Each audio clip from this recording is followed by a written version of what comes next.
My name is Becca Eiland. I'm a development partner with Hutton. We're based in Chattanooga, Tennessee. We do a variety of different single-tenant, multi-tenant, grocery-anchored developments all across the country. Certainly Wawa is one of our brands that we're a preferred developer for, fast-paced.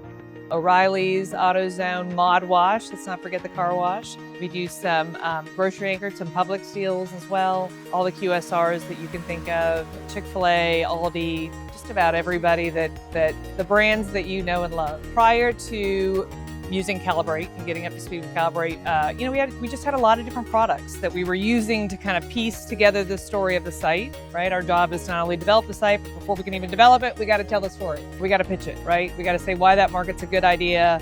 What is it about the site that makes it compelling, especially in some of the markets that we work in where the opportunity is, but maybe the client doesn't see it. So it has allowed us to sort of consolidate those resources into a one-stop shop. So instead of having multiple subscriptions, multiple resources, it's a one-stop shop. Now we have one source of information, one map that we can use a variety of different filters. If we're looking for what we're doing all in Florida or for a single tenant in Florida, it's got the power to be able to help us have visibility into that. I've really been impressed with void analysis, right? So not only are we working on behalf of different tenants, but oftentimes we'll find sites that we just feel like are good sites and development opportunities.